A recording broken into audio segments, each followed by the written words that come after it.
자, 청소년 지도사가 되려면 대체 어떤 질문에 답해야 할까요? 오늘 저희는요, 800개가 넘는 실제 자격 면접 질문을 탈탈 털어서 이 중요한 직업의 진짜 핵심이 뭔지 한번 파헤쳐 보겠습니다. 그래서 오늘은요, 청소년 지도사의 정체성이란 무엇인지부터 시작해서 요즘 청소년들을 어떻게 이해해야 하는지, 그리고 이분들이 현장에서 쓰는 실전 도구와 법률은 뭔지, 마지막으로 실제 어떤 어려움에 부딪히는지까지 이 직업의 A to Z를 한 번에 쫙 훑어보겠습니다. 자, 첫 번째 질문입니다. 청소년 지도사, 과연 누구일까요? 이게 면접에서 정말 수십 번이나 반복해서 나오는 아주 근본적인 질문이거든요. 여기서부터 시작해보죠. 이 질문 좀 보세요. 정말 가장 많이 나오는 질문이 바로 이겁니다. 청소년 지도사, 사회복지사, 교사. 대체 뭐가 다른 겁니까? 이게 그냥 차이점을 묻는 게 아니에요. 당신이 생각하는 청소년 지도사만의 고유한 역할, 그 전문성이 뭔지 명확하게 말해보라는 아주 날카로운 요구인 거죠. 네, 세 직업 모두 청소년을 돕는다는 공통점이 있지만 그 초점이 완전히 다릅니다. 여기 보시면 명확하죠. 지도사는 정해진 틀 밖에서 성장과 잠재력을 키워주는 데 집중하고요. 사회복지사는 위기 상황에 처한 친구들을 돕는 복지에, 교사는 당연히 학교 안에서 학업과 지식을 전달하는 데 초점을 맞추는 거죠. 방향이 완전 달라요. 그렇다면 좋은 지도사가 되려면 어떤 자질이 필요할까요? 투철한 사명감이나 공감 능력, 이건 기본 중에 기본이겠죠. 근데 그것뿐만이 아니라 창의적으로 프로그램을 기획하는 능력까지 있어야 해요. 결국 핵심은 이거예요.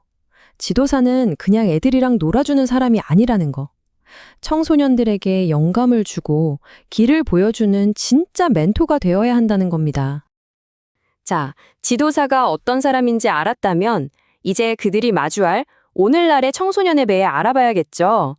청소년들의 독특한 심리 상태를 이해하지 못하면 사실상 제대로 된 길잡이가 될 수 없으니까요. 이건 그냥 교과서에 나오는 어려운 이론이 아니에요. 왜 10대 청소년들이 난 누구지? 앞으로 뭘 해야 하지? 이런 고민으로 힘들어하는지 그 근본적인 이유를 설명해주는 하나의 렌즈 같은 거라고 보시면 돼요. 바로 이 시기를 겪고 있는 거죠. 면접에서 또 물어보는 개념들이 바로 이건데요. 개인적 우화, 상상적 청중. 말이 좀 어렵죠? 쉽게 말해 세상에 나 같은 애는 없을 거야 라고 생각하거나 모두가 나만 쳐다보는 것 같아 라고 느끼는 바로 그 청소년기 특유의 심리를 말하는 겁니다. 지도사는 이런 행동의 원인을 꿰뚫어 볼 수 있어야 하는 거죠. 자, 이론을 넘어서 현실을 한번 볼까요? 면접 질문들이 콕 집어서 물어보는 문제들은 아주 명확합니다. 이 차트 좀 보세요. 압도적이죠? 디지털 과의존, 그러니까 스마트폰 중독 문제랑 학업 스트레스, 이 두 가지가 오늘날 청소년 지도사들이 마주한 가장 거대한 그리고 현실적인 과제라는 걸 보여주는 겁니다. 자, 그럼 이런 문제들을 해결하기 위해 청소년 지도사가 실제로 현장에서 쓰는 장비, 즉 도구는 뭐가 있을까요? 그들이 반드시 마스터해야 하는 핵심 시스템들 속으로 한번 들어가 보겠습니다. CYS넷. 이거 정말 중요한데요. 이걸 청소년을 위한 119 같은 거라고 생각하시면 쉬워요. 지역사회에 있는 학교, 경찰서, 쉼터 같은 자원들을 쫙 엮어서 위기에 빠진 청소년이 있으면 즉각 출동해서 도와주는 통합 안전망인 거죠. 그리고 청소년 지도사는 바로 그 안전망의 가장 중요한 허브 역할을 하는 거고요. 청소년 수련 활동 인증제, 이건 뭘까요? 바로 국가가 직접 이 프로그램은 믿고 참여해도 좋습니다 하고 찍어주는 품질 보증 마크 같은 겁니다. 그냥 재밌기만 한 게 아니라 안전하고 교육적으로도 유익하다는 걸 국가가 보장해주는 거니까 부모님이나 청소년 입장에선 정말 중요하겠죠. 그리고 국제 청소년 성취포상제. 이건 청소년이 스스로 목표를 정하고 도전해서 성취감을 느끼게 하는 프로그램이에요.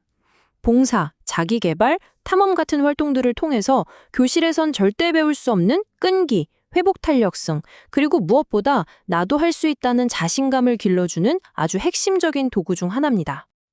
자, 어떤 직업이든 지켜야 할 규칙이 있죠. 청소년 지도사에게는요, 청소년을 보호하고 그들의 권리를 지켜주는 법을 아는 게 선택이 아니라 필수입니다. 이 법적 테두리 안에서 모든 활동이 이루어지니까요. 면접에서 거의 단골 질문으로 나오는 게 있습니다. 바로 청소년 관련 5대 기본법을 말해보시오 하는 건데요. 바로 이 5가지 법입니다. 청소년이 누구인지 정의하는 기본법부터 활동을 지원하는 진흥법, 위험으로부터 지켜주는 보호법까지 말 그대로 청소년 지도사가 하는 모든 일의 법적인 근거이자 길을 잃지 않게 해주는 나침반 같은 역할을 하는 거죠. 자, 근데 이 표를 보시면 정말 재미있는 점이 하나 있어요. 청소년이라는 단어의 나이 기준이 법마다 다 다르다는 거예요. 기본법에선 24살까지인데 보호법에선 19세 미만이죠. 지도사는 이런 복잡한 기준을 정확하게 알고 상황에 맞게 적용할 줄 알아야 합니다. 자, 이제 마지막 단계입니다. 지금까지 배운 이 모든 이론과 지식이 실제 현장에서 어떻게 쓰이는지 진짜 시험대에 오르는 순간을 한번 들여다보겠습니다. 면접 질문에 나오는 아주 현실적인 상황들이죠. 가장 많이 나오는 상황 질문이 바로 이런 겁니다. 당신이 맡은 아이가 가출을 했거나 폭력 피해를 당했어요. 지금 당장 뭘 할 겁니까?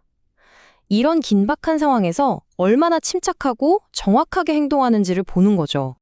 정답은 이 3단계 프로토콜 안에 있습니다.